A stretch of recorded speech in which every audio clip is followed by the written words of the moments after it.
Okay, calculus, it's the moment you've all been waiting for. I promised throughout Cal 2 we would get to the easy part of taking the derivative in Cal 3, and we're finally there.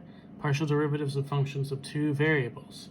Now, this is the limit definition, which you can try to do a few times if you'd like. But the quick and dirty of it is we have partial differentiation, and the partials are in the direction of one of the variables. It represents a plane intersecting your shape in some way. And how do you do it? The x partial derivative, you treat all variables that are not x like a constant. And for example, the y partial derivatives, you do the same thing, treat all variables that are not y like a constant.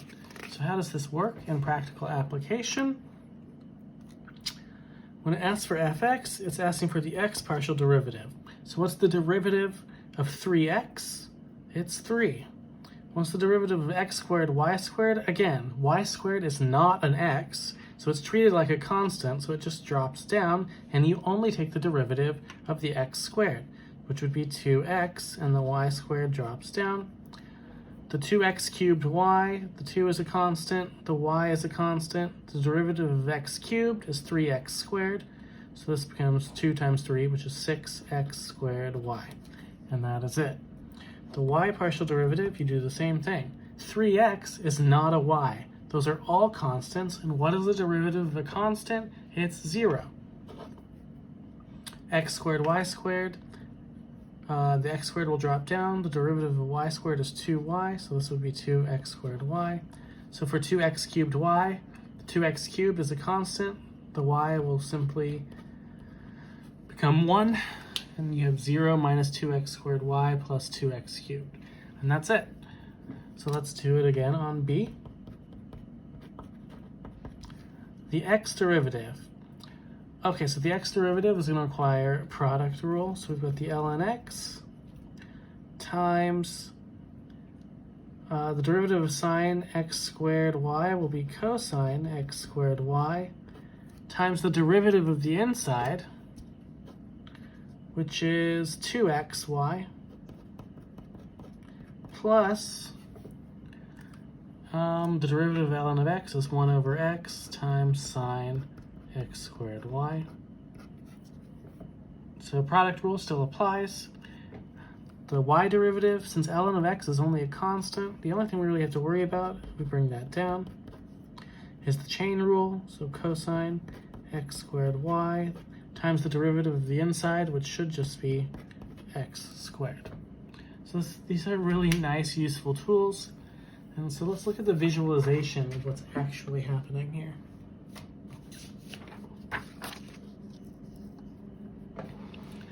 Okay, so notation for first partial derivatives.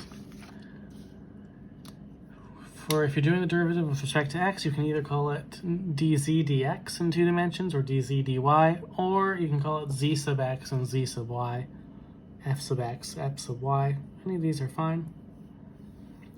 What do they represent? If you're evaluating them at a specific point on your function, they represent the plane of y equals whatever value the function takes at that point, intercepting, and you're trying to find, for example, the arc, the slope, because that's what the derivative is. So it's the slope where it meets a certain point at that shape, going across all y values, what the different slopes would be. So it's like a cutout, a 2-dimensional cutout of the shape.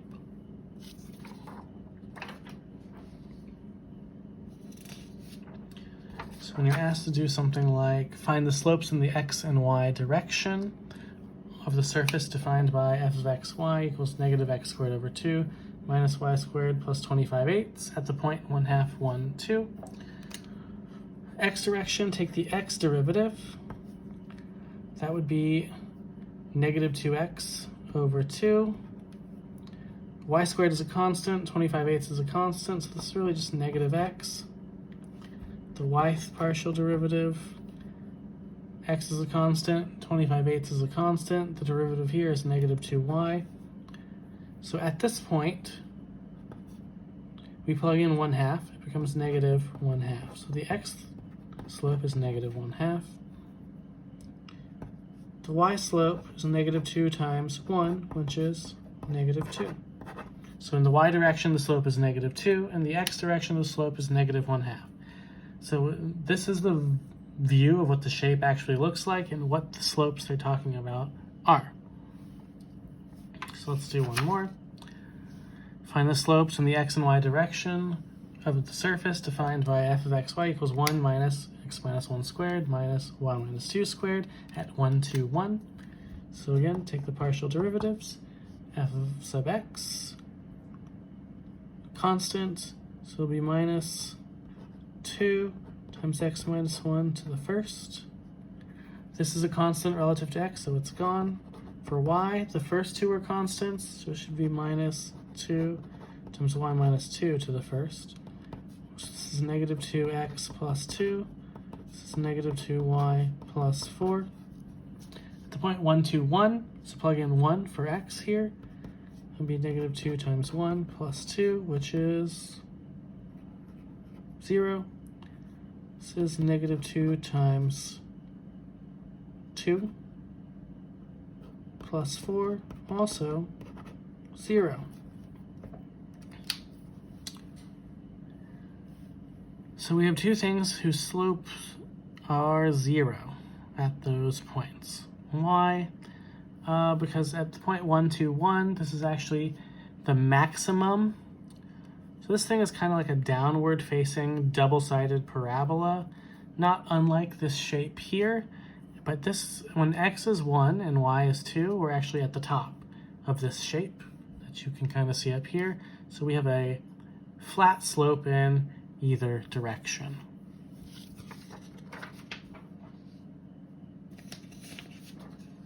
Now, we don't just have functions in terms of x and y, we can have functions in terms of as many variables as we want. It just creates more partial derivatives. A function of 3 variables has 3 partial derivatives. So find the partial derivatives of the following. We'll just do one, and we'll leave the other one for you to practice. So f sub x, take the x derivative here, that would be y. This is a constant, so it's gone, plus 3x squared z. The yth partial derivative should be x, because the y goes away, plus z squared, the y goes away. And this doesn't have a y, so it's a constant, it's gone. The zth partial derivative, no z, so it's gone. This should be 2yz plus x cubed. It's really just that simple, just slightly more. Now, one caveat is what about second partial derivatives? You can continue to take the derivative with whatever variable you want. You can take it with respect to x twice, y twice, but you can also mix. You could take the derivative with respect to x first and then y, or y first then x.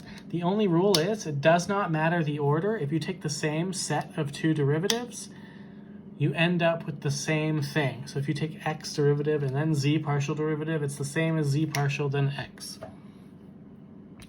To illustrate this, let's find the partial derivatives, or all 4 second partial derivatives of one of these, and then show that the ones that go different orders are the same. So let's do f of x and f of y first. 3xy squared becomes 3y squared. This is a constant. This becomes plus 10xy squared. The y partial derivative is 6xy minus 2 plus 10x squared y. Second partials, x with respect to x from here. This is a constant, it's gone, so it's 10y squared. fxy, so take the y derivative from here is 6y plus 20xy. fyx, so the x derivative from here, the x goes away, 6y. This is a constant, so it's gone, plus 20xy. And the y partial derivative from here is 6x plus 10x squared. So what we promised is fxy and fyx are going to be the same. If we look at them, they are both 6y plus 20xy And that is all for 13.3.